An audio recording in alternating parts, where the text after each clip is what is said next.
Hello विद्यार्थी मित्रों, मेरे चैनल में आपका स्वागत है। मैं डॉक्टर प्रीति सक्सेना। आज हम बात करेंगे बीए पार्ट सेकंड की एक बुक लगी हुई है हिंदी साहित्य में, 7 एकांकी। कोर्स कम होने हो गया 30%, तो उसके बाद जो 4 एकांकियाँ हैं वो हटा दी गई हैं। 3 ही एकांकी जो हैं शेष हैं लगी हुई हैं उसमें। तो हम एक एक करके 3 वीडियो के माध्यम से उन तीनों को डिस्कस करेंगे। इस तरह से आपकी एक जो पुस्तक है वो पूरी हो जाएगी। तो आज हम सबसे पहले बात कर रहे हैं उदय शंकर भट्ट की, जिनकी एकांकी है पर्दे के पीछे।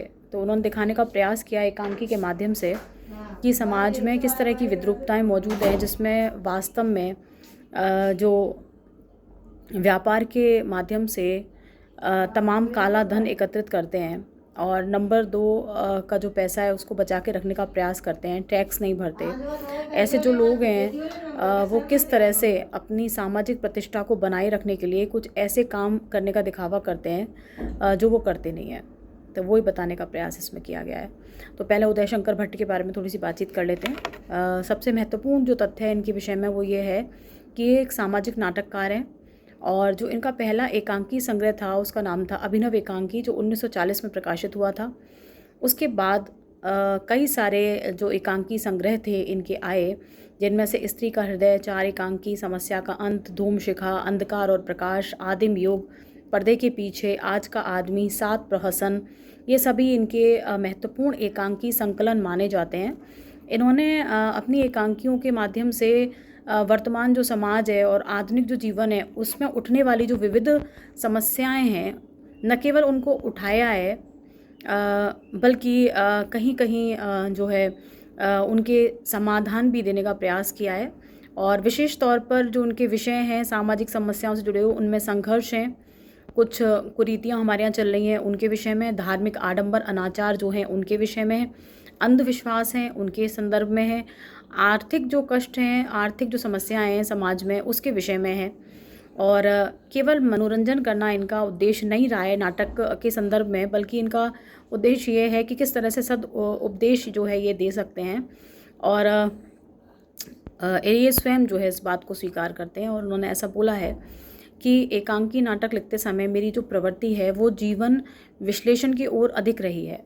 मैं मानता हूँ नाटक केवल मनोरंजन ही नहीं, वह उसके साथ जीवन वर्णन भी है। तो इस तरह से जो उदय शंकर भट्ट हैं उन्होंने स्वयं इस बात को स्वीकार किया है।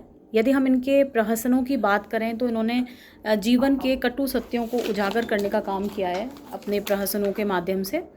तो ये भी उनकी अपनी एक विशेषता है। और यदि और बात करें तो भट्ट जी ने रेडियो और रंगमंच जो है उसके माध्यम से भी जो एकांकी हैं उनको अभिव्यक्ति देने का प्रयास किया है। और जो चरित्र हैं उनके उसके संदर्भ में भी उन्होंने विशेष जो चीज़ें हैं वो जोड़ने का काम किया है। तो उदय शंकर भट्ट जो हैं वो स्वयं इस बात को स्वीकार करते हैं कि जो उनके नाटक हैं उसमें जो चरित्र हैं उसके अनुसार जो है उन्होंने अपनी घटनाओं को चित्रित करने का प्रयास किया है। घटना के हिसाब से पात्र नहीं रखे हैं उन्होंने, यही उनकी ख़ास बात है। और जितने भी पात्र हैं वो उनके नज़दीक के रिश्तेदार हैं या उनके मिलने वाले हैं, उनके दोस्त हैं, उनकी पत्नियां हैं, उनकी बहनें हैं, उनके पिताजी हैं, उनके चाचा हैं, मामा हैं, माएँ हैं। और उन सब से सबके साथ वो संपर्क में रहे, उनके घर गए, चाय पी, बातचीत करी।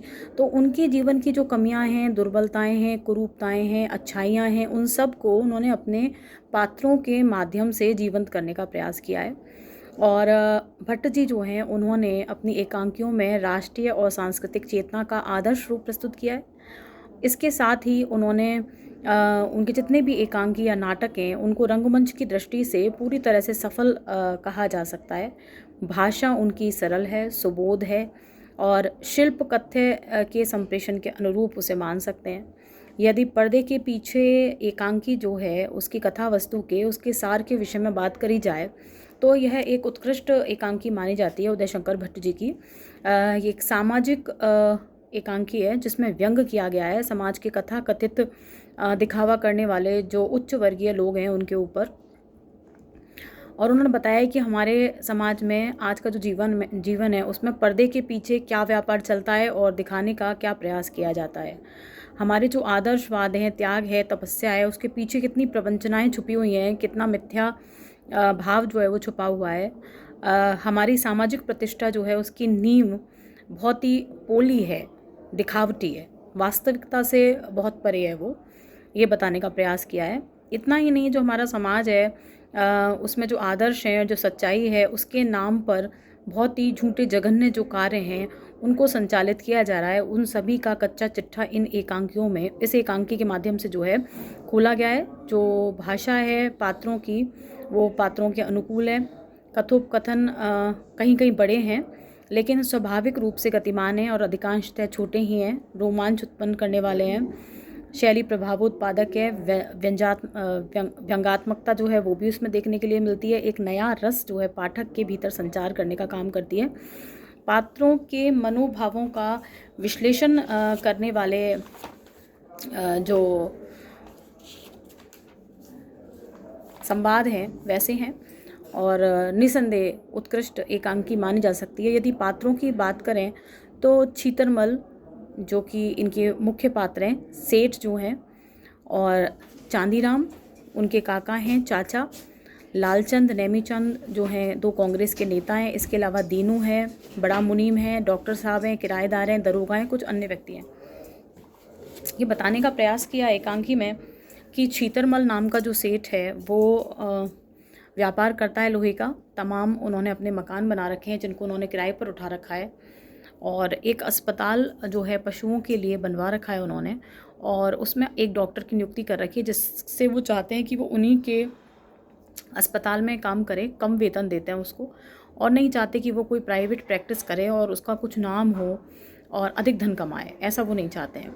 और जितना भी जो कमाई करते हैं वो व्यापार के माध्यम से, उसका पूरा कर जो है वो सरकार को नहीं देते हैं, और ऐसे में उसकी चोरी करने के लिए नकली बहियाँ जो है वो बनवाई जाती हैं।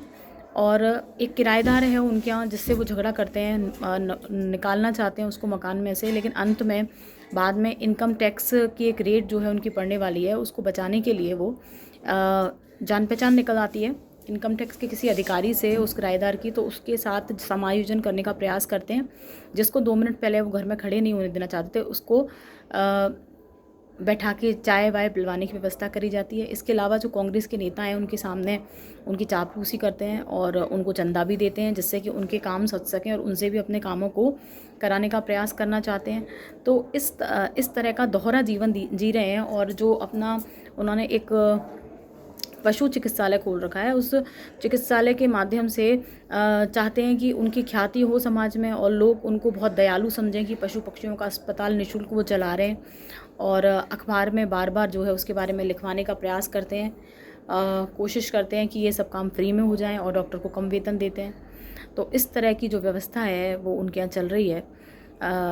पर्दे के पीछे जो सारे व्यापार हैं वो दूसरे तरह के चल रहे हैं, और जो उनके चाचा हैं वो वैसे तो हाथ में माला जपते रहते हैं, लेकिन उनका सारा ध्यान पैसा कमाई इसी के ऊपर है, और इसके अतिरिक्त कोई चिंता उनको नहीं है। तो इस तरह का दोहरा व्यक्तित्व वो लोग जी रहे हैं। इसी को एकांकी के माध्यम से अभिव्यक्त किया गया है। आशा है कि आपको जो एक संक्षिप्त विवरण मैंने जो एकांकी का दिया है वो आपको समझ में आएगा, पसंद आएगा, और अगर ऐसा हो तो प्लीज़ लाइक शेयर करना ना भूलें। धन्यवाद।